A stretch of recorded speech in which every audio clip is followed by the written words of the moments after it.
Hello everyone, मैं अमन स्वागत करता हूं आप सभी का पैरामेडिकल सारथी यूट्यूब चैनल पर। दोस्तों, अपने वन लाइनर सीरीज कर रहे हैं जो ऐसे लोगों के लिए वरदान है जिनको लगता है मैंने अभी तक कुछ नहीं पढ़ा, क्योंकि एग्जाम अब एकदम सर पर है। जैसे आरआरबी पैरामेडिकल हो गया या अपना बीटीएससी लैब टेक्नीशियन हो गया। तो उसमें हमने क्या किया, पहले एक एक लैब की थ्योरी देख ली बहुत शॉर्ट में। अब हमने उसके बाद देखा एक एक लैब की वन लाइनर सीरीज कर रहे हैं, जिसमें हमने ब्लड बैंक कर लिया और साइटोलॉजी कर लिया। आज हम देखते हैं क्लिनिकल पैथोलॉजी। ऐसा टॉपिक तो यूट्यूब पर अवेलेबल ही नहीं है। पहली बात तो क्लिनिकल पैथोलॉजी आपको यूट्यूब पर बहुत कम लोगों की क्लासेस देखने को मिलेंगी। दूसरी चीज़, लोग 10-10 घंटे की वीडियो बना देते हैं, उसके बाद आप बैठ के देखते हैं तो उसमें आपका बहुत टाइम वेस्ट होता है। अब आप देखना एक क्लास में आपका कितना सारा टॉपिक, कितने सारे पीवाईक्यू कवर हो जाएंगे एक एक लाइन के अंदर। ठीक है, चलो स्टार्ट करते हैं बिना टाइम वेस्ट किए। देखो, क्लिनिकल पैथोलॉजी में कौन कौन से टॉपिक्स कैसे आते हैं, कैसे क्वेश्चंस पुटअप हो सकते हैं, उसको स्टार्टिंग करते हैं। देखो, पहला क्वेश्चन क्या बन सकता है, यूरिन का सामान्य पीएच। बहुत अच्छा क्वेश्चन है, बहुत बार एग्जाम्स में आया हुआ है। यूरिन हो गया, ब्लड हो गया, इन सब की सामान्य पीएच आती रहती है एग्जाम में। ठीक है, यूरिन की सामान्य पीएच की बात करें तो कितना होता है 6.0, यानी 7 से कम है पीएच। ठीक है, 7 से पीएच कम है तो ये क्या हो जाएगा, स्लाइटली एसिडिक हो जाएगा। अगर ऐसे हम बात करें ब्लड की पीएच की, तो ब्लड की पीएच कितनी होती है, स्लाइटली एल्कलाइन होती है, यानी 7.4 होती है ब्लड की पीएच, याद रख लेना। फिर हम बात करें प्रोटीनूरिया। इसके लिए प्रोटीनूरिया मतलब यूरिन में क्या आ जाए, प्रोटीन के पार्टिकल्स आ जाए तो उसको हम बोलते हैं प्रोटीनूरिया इस केस को। इसकी पुष्टि के लिए कौन सा टेस्ट हम इस्तेमाल करते हैं, तो heat and acetic acid test इस्तेमाल करते हैं प्रोटीनूरिया की पुष्टि के लिए। बेंस जॉन्स प्रोटीन पाया जाता है, कौन से रोग में बेंस जॉन्स प्रोटीन पाया जाता है, ये भी बहुत बार एग्जाम्स में पूछा गया है। तो मल्टीपल माइलोमा में बेंस जॉन्स प्रोटीन पाया जाता है। देखो, ये क्वेश्चन भी कितनी बार एग्जाम्स में आया हुआ है। यूरिन की स्पेसिफिक ग्रेविटी, यूरिन की स्पेसिफिक ग्रेविटी यानी विशिष्ट गुरुत्व कितना हुआ है, 1.005 से 1.030 यूरिन की स्पेसिफिक ग्रेविटी होती है। यूरिन के फिजिकल एग्जामिनेशन का एक बहुत ही वैल्यूएबल पार्ट है ये। उसके बाद हम बात करें कीटोन बॉडीज़ डिटेक्ट करने की टेस्ट। कीटोन बॉडीज़ हमें डिटेक्ट करनी हो किसमें, यूरिन में डिटेक्ट करनी हो, कौन सा टेस्ट लगाते हैं, हम रोथरा टेस्ट लगाते हैं, याद कर लोगे। स्टूल में ऑकल्ट ब्लड टेस्ट का नाम, ऑकल्ट मतलब छुपा हुआ ब्लड, ऐसा ब्लड जो जल्दी दिखाई न दे, वो कहाँ पे, स्टूल में। स्टूल में ऑकल्ट ब्लड टेस्ट का क्या नाम होता है, बेंजिडीन टेस्ट लगाते हैं। ठीक है, यूरिन में आरबीसी कास्ट्स मिलना, अगर यूरिन में आरबीसी के कास्ट्स मिल रहे हैं तो क्या होता है, ग्लोमेरुलोनेफ्राइटिस, यानी आपके नेफ्रॉन्स में दिक्कत है, ग्लोमेरुलोनेफ्राइटिस है। जो ग्लोमेरुलस गुच्छा बन जाता है ना, जैसे ये नेफ्रॉन की स्ट्रक्चर है, यहाँ ग्लोमेरुलस इस गुच्छे को बोलते हैं, यहाँ से एफरेंट, यहाँ से इफरेंट। ठीक है, तो इस ग्लोमेरुलस में अगर कोई ब्लड स्ट्रीम अगर छन के नेफ्रॉन में आ रहा है तो ये ब्लड वापस से आपके यूरिन के द्वारा बाहर आएगा, उसको हम क्या बोलते हैं, ग्लोमेरुलोनेफ्राइटिस। उसमें सूजन हो जाती है नेफ्रस अपने ग्लोमेरुलस में। तो यूरिन में आरबीसी कास्ट का मिलना ग्लोमेरुलोनेफ्राइटिस का संकेत होता है। अगर यूरिन में पस सेल्स मिले, यानी पस सेल्स मिले, तो पहली बात तो इस कंडीशन को बोलेंगे पाईयूरिया, पस यानी पाईयूरिया। ठीक है, और मोर देन 10 HPF मिले तो ही इसको बोलेंगे पाईयूरिया। ठीक है, पस सेल्स। देखो, अगला बात देखें हम, 24 hours urine protein collection container. ये 24 आवर यूरिन प्रोटीन कलेक्शन कर रहे हैं कंटेनर में, तो उस कंटेनर को किससे प्रिजर्व करेंगे, प्रिजर्वेटिव HCl यानी HCl के साथ प्रिजर्व करते हैं।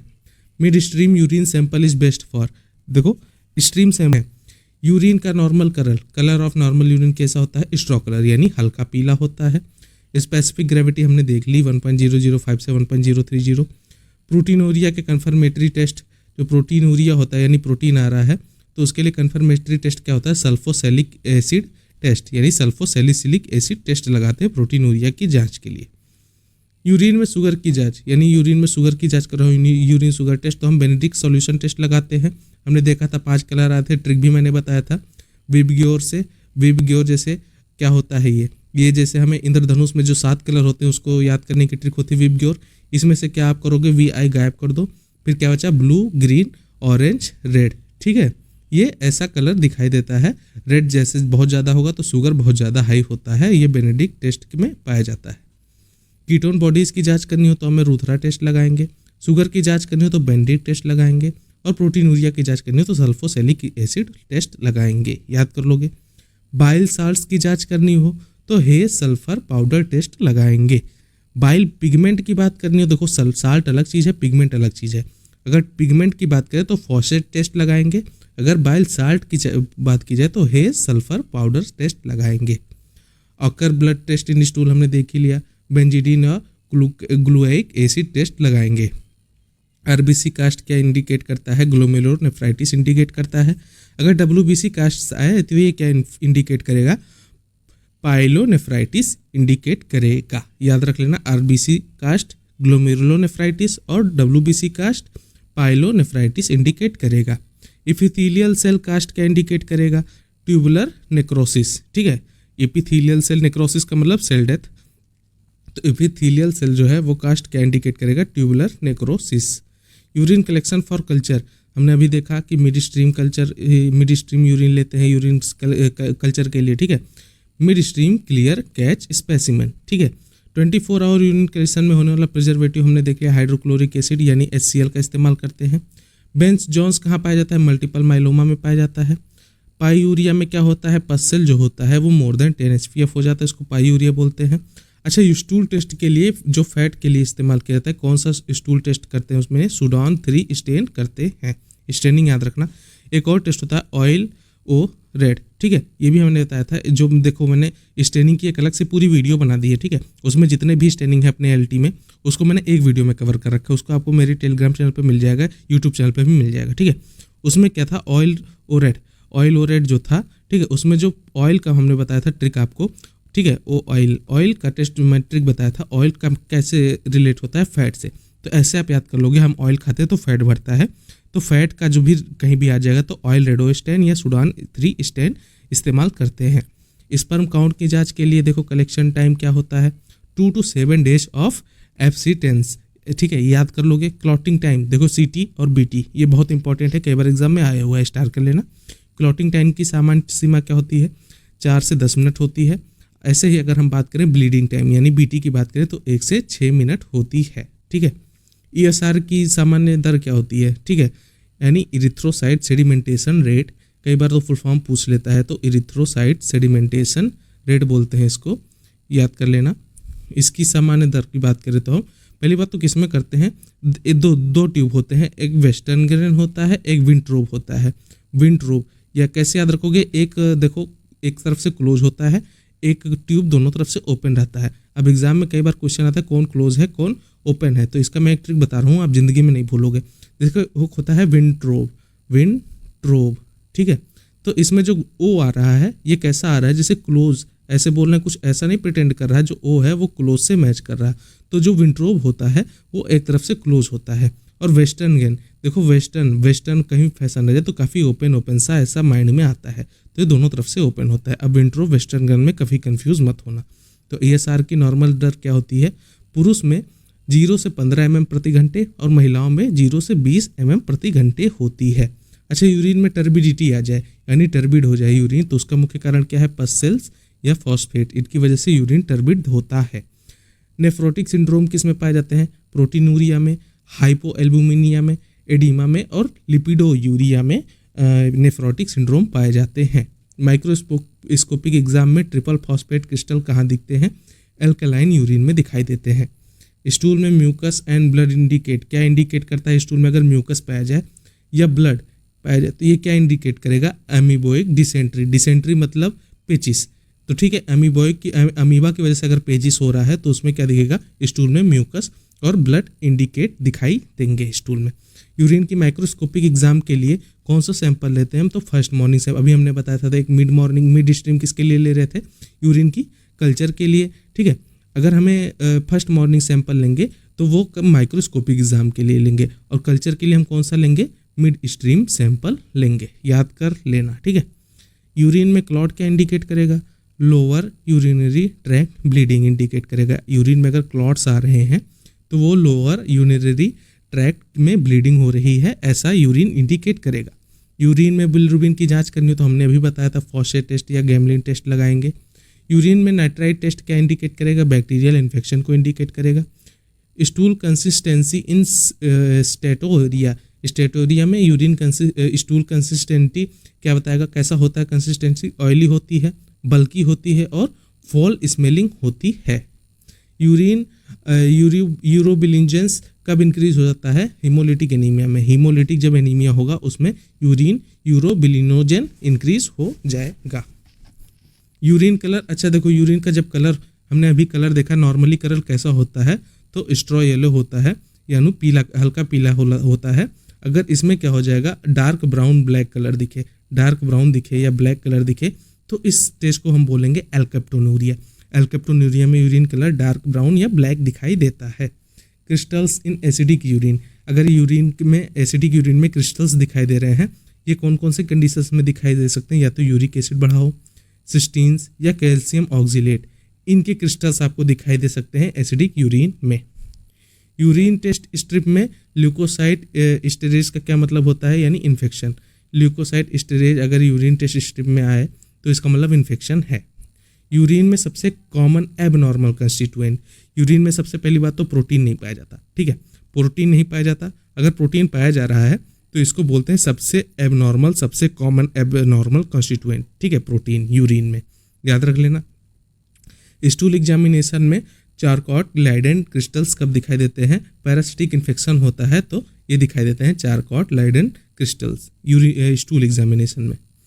Parasite causing blood in stool, ठीक है, पैरासाइट जो होता है, कौन सा पैरासाइट होता है जो स्टूल में ब्लड लाने के लिए जिम्मेदार होता है? तो एंटामीबा हिस्टोलिटिका, ठीक है, जिसको इसकी वजह से क्या होता है? अमेबिक डिसेंट्री, अभी हमने देखा था यहाँ पर अमेबिक डिसेंट्री, जिसकी वजह से उसमें आ रहा था स्टूल में म्यूकस और ब्लड, याद कर लोगे, ये सिंपल सी बात होगी, एंटामीबा हिस्टोलिटिका की वजह से। यूरिन इन डायबिटीज़ मेलाइटस, ठीक है, डायबिटीज़ मेलाइटस के पेशेंट में यूरिन कैसा होता है? हाई स्पेसिफिक ग्रेविटी वाला होता है और ग्लूकोज प्रेजेंट होता है। डायबिटीज़ मेलाइटस और इंसिपिडस, ये दोनों याद रखना। इंसिपिडस किसकी वजह से होता है? एडीएच या वैसोप्रेसिन जिसको हम बोलते हैं उसकी वजह से, और मेलाइटस जो होता है वो इंसुलिन की वजह से होता है, ठीक है, इंसुलिन की कमी हो जाए बॉडी में तो डायबिटीज़ मेलाइटस हो जाएगा। तो डायबिटीज़ मेलाइटस में क्या होता है? स्पेसिफिक ग्रेविटी हाई हो जाती है और ग्लूकोज प्रेजेंट होता है किसमें? यूरिन में, ठीक है। अगर हम बात करें इंसिपिडस की, इसमें स्पेसिफिक ग्रेविटी लो हो जाती है। अब स्पेसिफिक ग्रेविटी तो यूरिन पतला हो जाएगा, इसमें सिंपल सी बात है यूरिन गाढ़ा होगा, इसमें यूरिन पतला होगा और यूरिन की वैल्यू हाई हो जाएगी वैसोप्रेसिन की कमी की वजह से, इसमें डायबिटीज़ इंसिपिडस में। Test to detect semen stain, semen की स्टेनिंग के लिए कौन सा टेस्ट करते हैं? फ्लोरेसेंस टेस्ट करते हैं। सेमाइनल फ्लूइड का नॉर्मल पीएच कितना होता है? जो सेमाइनल फ्लूइड होता है उसका नॉर्मल पीएच 7.2 से लेके 8 तक होता है। More common cast in normal urine, urine में सबसे कॉमन कास्ट क्या होता है? हाइलीन कास्ट होता है। यूरिन की पीएच 8 से ज़्यादा होने पर कौन से क्रिस्टल्स दिखाई देंगे? ट्रिपल फॉस्फेट दिखाई देंगे। यूरिन क्या होता है? स्लाइटली एसिडिक होता है। अगर पीएच उसकी देखो एल्कलाइन से 8 से भी ज़्यादा हो जाए तो कौन से क्रिस्टल उसमें दिखाई देंगे? तो ट्रिपल फॉस्फेट दिखाई देंगे। Urine collection for pregnancy test, urine collection के लिए प्रेगनेंसी के लिए कौन सी यूरिन लेते हैं? तो सबसे पहले फर्स्ट मॉर्निंग यूरिन लेते हैं प्रेगनेंसी टेस्ट के लिए, हमेशा याद रखना। फर्स्ट मॉर्निंग यूरिन प्रेगनेंसी के लिए लेंगे, मिड स्ट्रीम और माइक्रोस्कोपी के लिए भी फर्स्ट मॉर्निंग लेंगे, और कल्चर के लिए मैं बार बार बता रहा हूँ, याद रखना, कल्चर के लिए हम मिड स्ट्रीम सैंपल लेते हैं। हीमेचूरिया का मतलब क्या हुआ? हीमेचूरिया, हीमे मतलब ब्लड, यूरिन में पूरे आरबीसी पाए जाएंगे, यानी आरबीसी रेड ब्लड कॉर्पसल, तो हीमेचूरिया बोला जाएगा। और हीमोग्लोबिनूरिया, तो इसमें आरबीसी में आरबीसी नहीं पाया जाएगा, लेकिन हीमोग्लोबिन जो है वो ब्लड में पाया जाएगा, आपकी यूरिन में पाया जाएगा, तो इसको बोलेंगे हीमोग्लोबिनूरिया, ठीक है। यूरिन में कास्ट का बनना होता है, कहाँ बनता है यूरिन में कास्ट? रीनल ट्यूब्यूल्स में बनता है। क्रिएटिनिन क्लियरेंस टेस्ट यानी सीसीटी जिसको बोलते हैं, क्यों उपयोगी होता है? ये किडनी फंक्शन यानी किडनी फंक्शन का मूल्यांकन करने के लिए क्रिएटिनिन क्लियरेंस टेस्ट इस्तेमाल करते हैं। यूरिन में एपिथेलियल सेल्स कितनी मोर देन 15 HPF पाए जाएँ तो कंटामिनेशन, यानी कंटामिनेशन हम बोल सकते हैं, जिसकी इन्फेक्शन उसका संकेत देता है यूरिन में एपिथेलियल सेल्स। देखो कितनी बेहतरीन क्लास चल रही है, हम 50 से ऊपर हमने कर लिया काफ़ी इजी तरीके से वन लाइनर्स, ठीक है। ऐसे आप तो 2-2 घंटे की क्लास में मुश्किल से 10 से 20 MCQs आपसे कराते हैं और वो भी आपको अच्छे से समझ में नहीं आता है, ठीक है। बहुत अच्छे बेहतरीन तरीके से हम पढ़ रहे हैं। यूरिन में यीस्ट सेल्स कब दिखते हैं? कैंडियासिस में यीस्ट सेल्स दिखाई देते हैं यूरिन में, ठीक है। स्टूल में अनडाइजेस्टेड म्यूकस फाइबर्स यानी क्रीटोरिया इस स्टेज को बोलते हैं। स्टूल में अनडाइजेस्टेड अगर मसल फाइबर आ जाए तो इसको क्रीटोरिया इस स्टेज को बोलते हैं। ये क्यों होता है? पैनक्रियाटिक इनसफिशियंसी की वजह से होता है। यूरिन एग्जामिनेशन में ट्रोफोजॉइट्स देखने की क्या विधि है? अगर स्टूल एग्जामिनेशन में अगर हम ट्रोफोजॉइट्स देखें, सॉरी मैंने यूरिन बोला, हाँ, स्टूल एग्जामिनेशन में अगर हम ट्रोफोजॉइट्स अगर देखें, इसकी विधि क्या है? तो सलाइन वेट माउंट करके हम स्टूल को ट्रोफोजॉइट्स देख सकते हैं माइक्रोस्कोप से। स्टूल में हुकवर्म इन्फेक्शन की पुष्टि कैसे होती है? Ova by saline wet mount. Mount में अगर हम सलाइन वेट माउंट करें उसमें हम ओवम देखेंगे किसकी? हुकवर्म की, तो हुकवर्म इन्फेक्शन की पुष्टि हो जाएगी। रूटीन यूरिन एनालिसिस में कौन कौन से टेस्ट होते हैं? देखो यूरिन एनालिसिस में कौन कौन से टेस्ट होते हैं, बहुत बार आता है एग्जाम में और पूछा गया क्वेश्चन है। फिजिकल टेस्ट होता है, केमिकल टेस्ट होता है, माइक्रोस्कोपिक होती है। यूरिन का फिजिकल टेस्ट, यूरिन का केमिकल टेस्ट और यूरिन की माइक्रोस्कोपी। यूरिन में ब्लड की पुष्टि के लिए कौन कौन सा टेस्ट करते हैं? बेंजीडीन टेस्ट बोलते हैं या डिपिस्टिक टेस्ट करते हैं। स्टूल का कलर पेल क्ले दिखे तो कैसे क्या कारण हो सकता है? ऑब्स्ट्रक्टिव जॉन्डिस हो सकता है, उसमें स्टूल का कलर पेल या क्ले का दिखाई देगा। यूरिन के क्रिस्टल्स की कैसे पहचान होती है? माइक्रोस्कोपी से पहचान होती है। क्लीनी टेस्ट का कहाँ उपयोग करते हैं? रिड्यूसिंग सब्सटेंस जैसे ग्लूकोज हो गया, गैलेक्टोज हो गया, इनकी जांचने में हम क्लीनी टेस्ट का इस्तेमाल करते हैं। यूरिन कल्चर में अगर colony count more than 10⁵ ml हो तो इसे इन्फेक्शन माना जाएगा। जैसे हमने यूरिन कल्चर किया, यूरिन कल्चर के लिए सबसे पहला क्वेश्चन तो आएगा कौन सा स्ट्रीम यूरिन लेते हैं?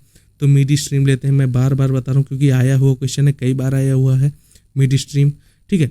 दूसरी चीज़, अगर इसमें colony count more than 10⁵ ml, more than 10⁵ हो जाए, ठीक है, तो इसमें कौन सा इन्फेक्शन है यूरिन में। ये सिंपल सी बात हो गई।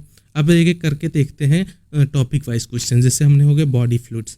बॉडी फ्लूइड्स कौन कौन से होते हैं? सेरेब्रोस्पाइनल फ्लूइड हो सकता है, प्लूरल फ्लूइड हो सकता है, एसाइटिक फ्लूइड हो सकता है या साइनोवियल फ्लूइड हो सकता है। तो सबसे पहले देखते हैं हम नॉर्मल CSF अपीयरेंस, यानी CSF कैसा दिखता है। कई बार आता है क्वेश्चन एग्जाम में, क्लियर होता है और कलरलेस होता है CSF, हमेशा याद रखना। CSF की सबसे अधिक मात्रा, यानी बोलो CSF कहाँ से हम लेते हैं? तो L3 L4 इंटर स्पेस से लंबर पंचर मेथड द्वारा लेते हैं। ये CSF याद कर लोगे।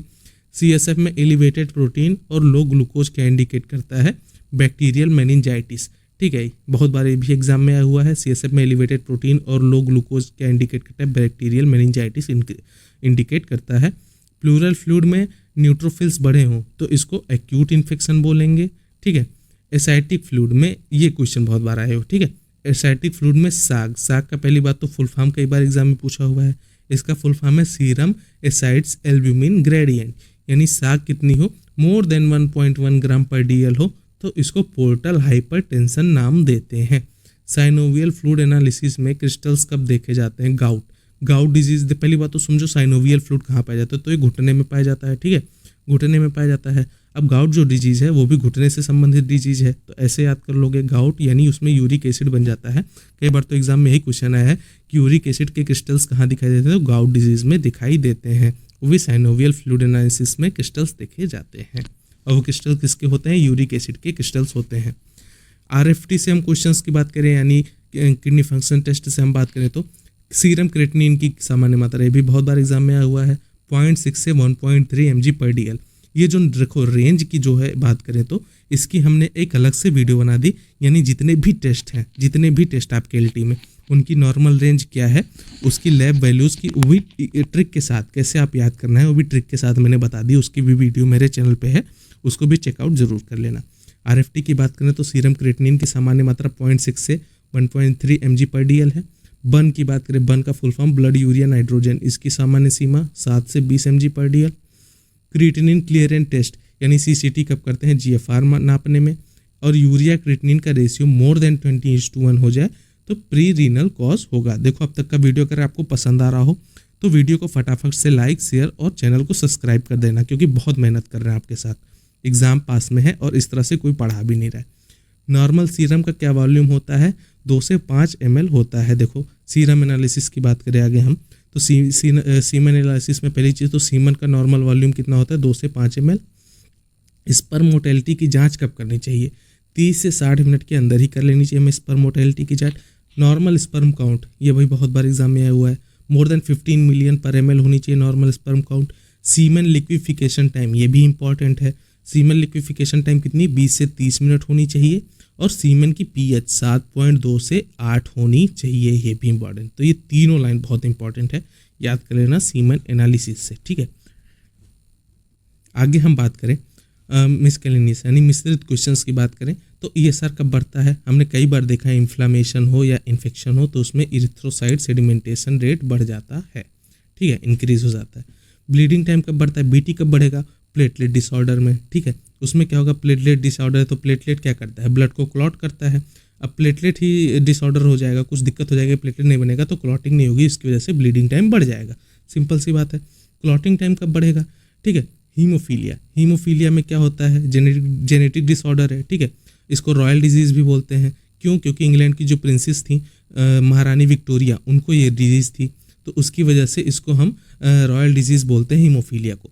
अब हीमोफीलिया में क्या होता है, क्लॉटिंग टाइम बढ़ जाता है, याद कर लोगे, सिंपल सी बात है।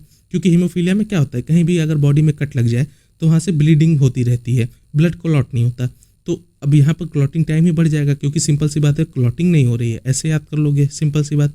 सोडियम साइट्रेट क्या होता है, वैक्यूटेनर होता है, ब्लू कलर का यहाँ पर वैक्यूटेनर होता है, ठीक है। सोडियम साइट्रेट का प्रयोग कहाँ होता है, कोएगुलेशन टेस्ट में इस्तेमाल करते हैं, कोई भी कोएगुलेशन टेस्ट करना हो, पीटी करनी हो, एपीटीटी करनी हो, प्रोथ्रोम्बिन टाइम, ठीक है, तो वहाँ सोडियम साइट्रेट इस्तेमाल करते हैं, उसमें हम सैंपल लेते हैं। स्पुटम कलेक्शन टाइम, स्पुटम का कब कलेक्ट करना चाहिए हमें, अर्ली मॉर्निंग में, ये भी याद रखना, इंपॉर्टेंट क्वेश्चन है ये। कलेक्शन टाइम से तो बहुत बार क्वेश्चन आते हैं, ठीक है। यूरिन का हमने तीनों कलेक्शन टाइम देख लिया, स्पुटम की बात करें तो ये भी अर्ली मॉर्निंग में इस्तेमाल करते हैं। डीसीटी यानी डायरेक्ट कॉम टेस्ट का कहाँ उपयोग करते हैं, आरएच इनकम्पैटिबिलिटी मापने में इस्तेमाल करते हैं, ये तो हमने ब्लड बैंक में बहुत अच्छे से देखा है, डीसीटी आईसीटी, वो भी ट्रिक के साथ, वो भी वीडियो आपको मिल जाएगी, देख लेना। लिस्मैन स्टेन का कहाँ इस्तेमाल करते हैं, ब्लड स्मीयर में इस्तेमाल करते हैं। प्लस पस कल्चर से पहले स्पेसिमेन लेना चाहिए। एंटीबायोटिक कब लेनी है, देखो पस कल्चर जो होती है, पस कल्चर, उसमें स्पेसिमेन कब लेना चाहिए, एंटीबायोटिक जो होती है उसको शुरू होने से पहले, यानी दवाइयाँ जो एंटीबायोटिक्स चलने वाली होती है पेशेंट को, उसको शुरू होने से पहले हमें पस कल्चर अगर करना है तो स्पेसिमेन सैंपल ले लेना चाहिए, ठीक है।